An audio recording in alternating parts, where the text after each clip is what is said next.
Good day, everybody. This is Chris the Ancient Scholar, and this is going to be a video on the quantitative basis of acid-base balance. And we're going to talk about the standard paradigm that is employed.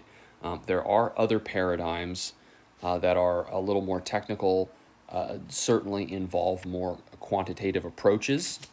It's a series of equations, i.e. the Stewart's strong ion approach. We're going to be a bit more traditional here because this paradigm is clinically quite helpful, quite relevant, and most of us at a provider level are very familiar with it.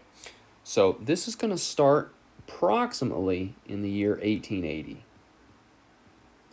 So right around 1880, okay, Arrhenius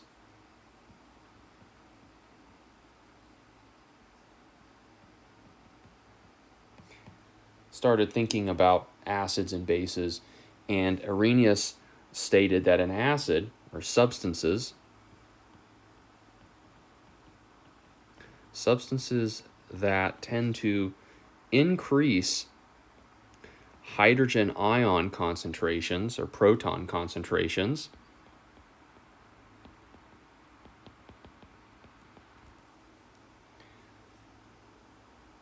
when dissolved in water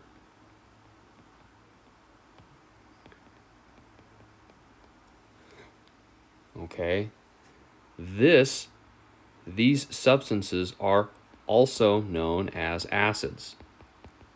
So an acid is something that increases hydrogen ion concentration when dissolved in water. Okay, that's important to understand. An acid just by itself doing nothing is not an acid. It's when it's dissolved in water. All right, so the concept of being in an aqueous environment is critical to acid-base. Okay, so that's kind of where it started with Arrhenius. And then in approximately the year 1908, all right, two providers came up with an equation, and this really is a fundamental equation of acid-base, and these are, of course, the Henderson-Hasselbalch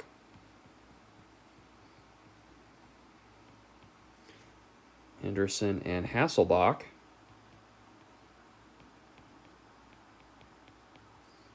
All right, developed an equation that defines acid-base balance, or explains acid-base balance, predicts acid-base balance, specifically can be used to predict the pH of the body given two simple parameters that we can measure. If I have two parameters, I can then predict the patient's pH of their blood plasma. And of course, this was developed from the earlier understanding of what an acid is. And then in approximately 1923, a couple of other scientists further defined acids and bases, and so they took Arrhenius's idea from the 1800s, from the 19th century, and just kind of further defined it, added on to it, if you will. And of course, this is Bronsted and Lowry. Bronsted and Lowry. All right, and they defined acids as substances that donate protons or hydrogen ions. So essentially the same thing as what Arrhenius said. And then they defined bases as substances that accept hydrogen ions / protons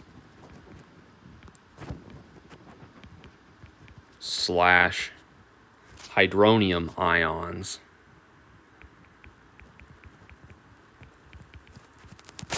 Okay, those are synonymous terms. All right, so Bronsted-Lowry just kind of solidified the definition. Now there are other definitions of acids and bases, such as Lewis, who defined as accepting and donating pairs of electrons, but we're going to stick with Bronsted-Lowry. That makes the most sense. And then in the 1950s, all right, physicians begin to use the Bronsted-Lowry theory in the context of human physiology. So all of this theory was then used in the context of physiology. Right? So could we use these ideas, these foundational ideas in a clinical sense to say something about the clinical condition of a patient? All right? And so from this, what they realize is that the pH in blood plasma, because that's really what we can measure, right? We can't actually easily go into somebody's cells and measure exactly what's going on in the cells. So we have to make inferences about what's going on at the cellular level based on what we can measure in the body, and we can measure blood plasma, or what we can do more specifically is we can draw a sample of arterial blood, and then we can analyze the arterial blood. And we realize that pH is primarily a function of two major concepts. It is a function of the partial pressure of carbon dioxide, and it is a function of bicarbonate ions. All right? And whenever you see something with brackets around it, that is referring to the molar concentration of that substance. And remember, a mole is Avogadro's number, which is 6.02 times 10 to the 23 atoms, ions, or molecules in some cases, right? You have 6.02 times 10 to the 23 of something, you have a mole of that. All right? And so what you have is you have this relationship of pH, all right? And you have this triad of concepts that are interrelated: pH, bicarbonate, HCO3, and CO2, or more appropriately, P little a CO2.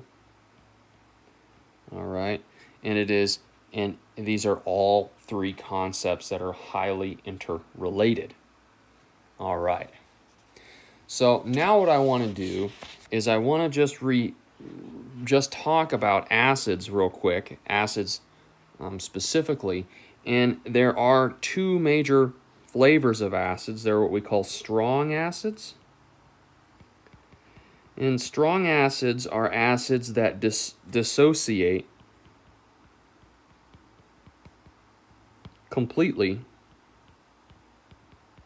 when added to water. So that would be something like HCl, and when I add it to water, every single molecule of HCl that gets added to water will dissociate into hydrogen ions and chloride ions, right? That's what a strong acid is. HFl, or hydrofluoric acid, will do the same thing, right? It'll release hydrogen ions and fluoride ions in an aqueous environment, and 100% of those HFl molecules will do that. And more commonly we encounter are weak acids.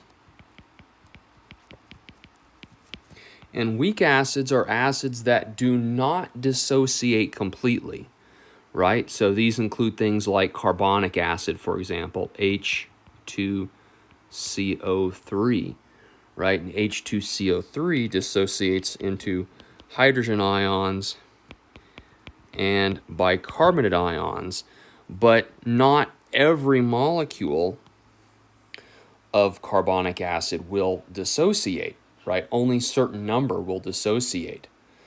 And so a way of conceptualizing this is to say that a weak acid is symbolized through HA. All right, so HA is my weak acid, essentially, when an acid dissociates, any kind of acid, weak or strong, for example, hydrochloric acid, when it dissociates, it will dissociate into its acidic part. We call that the acid, and then it will dissociate into the anion. So you have the cationic part, which is the acid, and the anionic part, which is referred to as the conjugate base. All right? So when we look at specifically weak acids, say they're clinically relevant, right? So weak acid put into an aqueous environment, right? So weak acid dissolved into water, okay? Some portion of that weak acid will dissociate into its acidic form, all right, H+,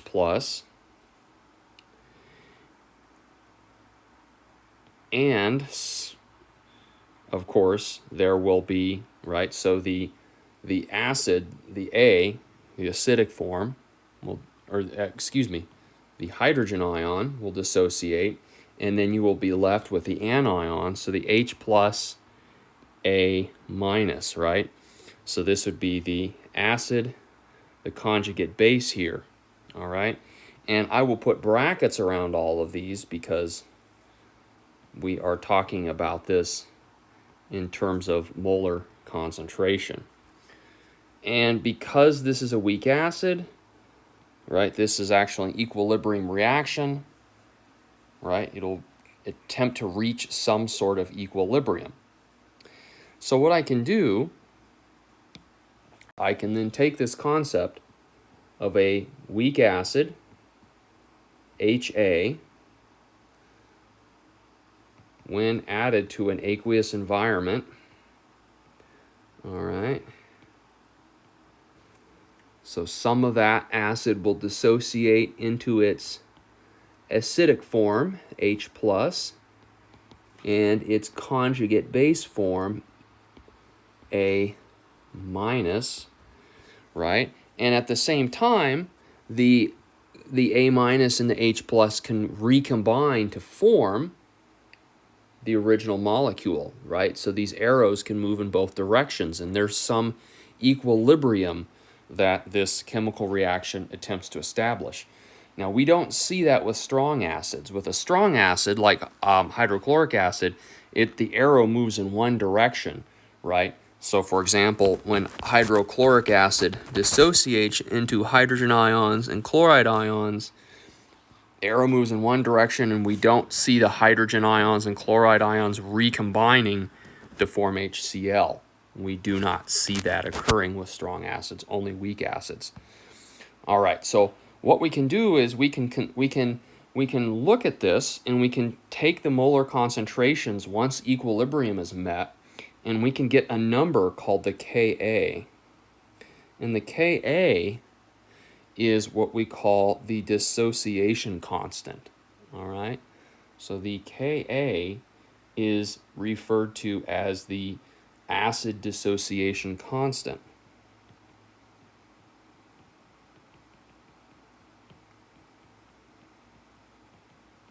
Okay, and Ka equals, all right, it is the concentration of hydrogen ions, so I measure the molar concentration of hydrogen ions, multiplied by the concentration of the conjugate base, the A-, divided by the concentration of the acid in its undissociated form. So basically, you're dividing the dissociated form by the undissociated form, and the number that you get is the Ka. All right?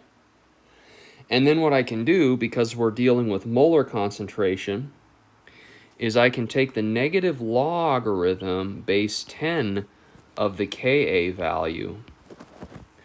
And if I take the negative log base 10 of the Ka value, that converts it to just a number. And that number is referred to as the pKa.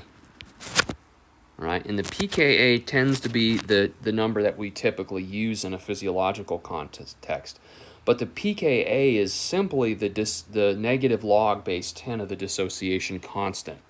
And this tells us something about how, it tells us how much this weak acid is going to dissociate. Is it going to be act more like a strong acid where more of it dissociates or less of it dissociates, right? And so you can only figure this out by just dissolving it in water under standard conditions and then measuring. And you take a measurement and you calculate and then you figure out the pKa. Okay. So once we do that, then what we can do is we can develop a formula. And this is the classic formula is the Henderson-Hasselbalch Equation. Like I mentioned earlier. All right, the Henderson-Hasselbalch Equation. And this is that equation that we use to quantify the relationship between pH, CO2, and bicarb. All right. And the Henderson-Hasselbalch equation states that the pH of our blood sample equals pKa, all right, plus the log of A minus, all right, divided by HA. All right. So that is the Henderson-Hasselbalch equation. All right. So what we can do is we can measure a bunch of people. We can measure a bunch of normal, healthy people. And what we find in normal, healthy people, when we directly measure, we know that the PaCO2 of a normal, healthy person is going to be 40 millimeters of mercury. The partial pressure, that's the P, in arterial, the little a, carbon dioxide, all right? And we know in healthy people, the bicarbonate, HCO3, all right, the bicarbonate is going to be 24 milliequivalents per liter, all right? HCO3. And furthermore, CO2, all right, CO2 tends to be indicative, or it tends to indicate what? Well, it tends to be one of the most important acids, right? Because CO2 gets converted to carbonic acid, H2CO3, right? So CO2 becomes an acid. It's turned into an acid. It's what we call a volatile acid. And one of the most important bases in the body tends to be the bicarbonate. And oftentimes bicarbonate can act as a conjugate base as well, particularly when carbonic acid dissociates into its acidic form and its conjugate base form, if you will. All right. So we have all of the basic information that we need to begin working through this equation. So this is what I'm going to do. All right, so again, the OG Henderson-Hasselbalch equation is pH equals pKa plus the log of A minus divided by HA.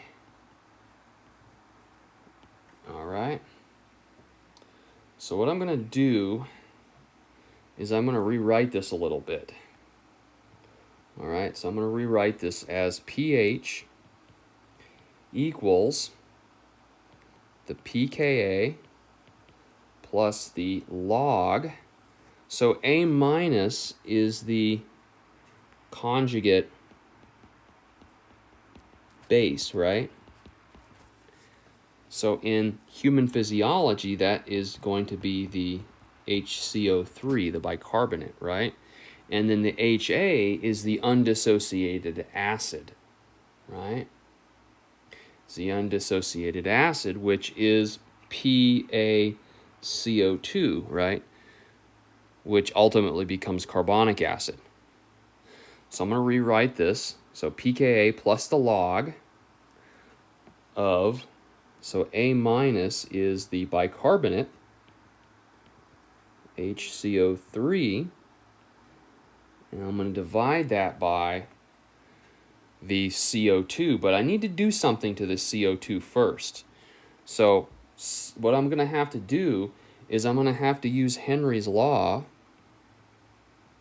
All right, this is a gas law that talks about how much of a certain kind of gas will dissolve in a certain pressure, right? And so I'm going to find the solubility constant. Solubility constant of carbon dioxide, all right? And we use standard conditions. I believe we're using this at 25 degrees Celsius, would be standard conditions, all right?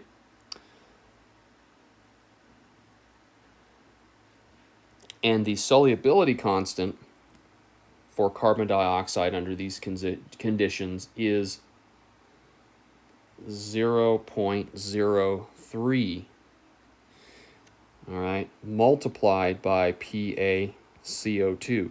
So essentially what this says is, for every millimeter of mercury of CO2, I will dissolve 0.03 millimoles per liter, all right? So I'm essentially converting the partial pressure of CO2 into a molar concentration, right? So 1 millimeter of mercury of pressure of carbon dioxide essentially becomes 0.03. It translates to 0.03 millimoles per liter. All right. So then I'm going to put that up on top under the denominator here. All right. So I'm going to make that 0.03 multiplied by P little a CO2. All right. And again, that's so I can convert CO2 as a gas pressure, as a partial pressure, into a molar concentration. All right. That's why I need to include that solubility constant. All right. So that's that. So let's keep working here. So the next thing that I need to do is I need to find out what the pKa is. All right. And I need to plug in a number for the pKa. So under standard temperature and pressure conditions, the Ka, the dissociation constant for carbonic acid, is 4.5 times 10 to the negative 7. All right. And then I convert that into pKa by taking the log of that, right? So I convert the Ka into pKa, right? So I'm going to take the negative log base 10 of the Ka, right, to convert it into pKa. All right. So if I take the negative log of 4.5 times 10 to the minus 7, that's going to give me a positive number because the negatives cancel out. That's the beauty of taking the negative log of a negative number, is I can cancel the negative out and I'm left with a positive number. And that number is 6.1. So that is the pKa of carbonic acid.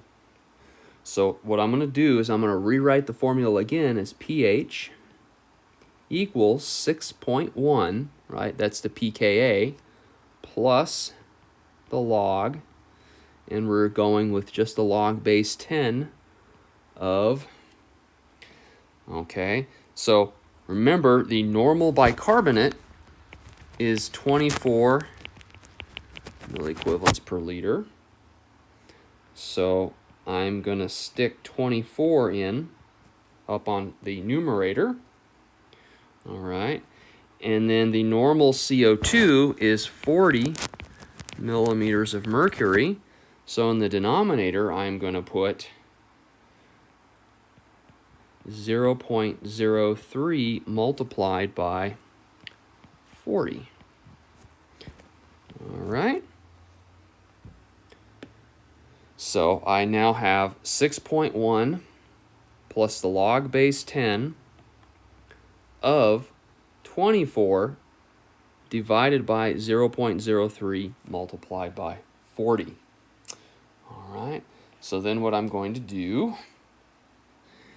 is I'm going to just come back here on a new page and I'm going to write that.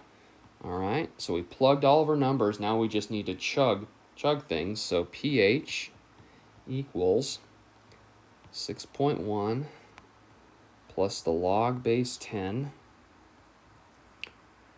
of 24 divided by 0.03 multiplied by 40. All right. So order of operations says I'm going to do stuff in parentheses first.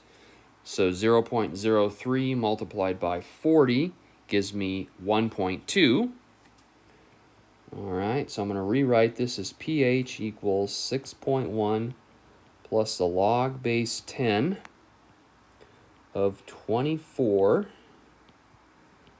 divided by 1.2. All right. So far, so good. So now what I'm going to do is I am going to divide 24 by 1.2. All right, I'm going to rewrite that. pH equals, again, I'm just doing every single step. 6.1 plus the log of 24 divided by 1.2 gives me 20. All right. And then what I'm going to do is I'm going to take the log of 20. So I'll rewrite this again. pH equals 6.1 plus, oops. So the log of 20 is 1.3. The log base 10 of 20 is 1.3. All right.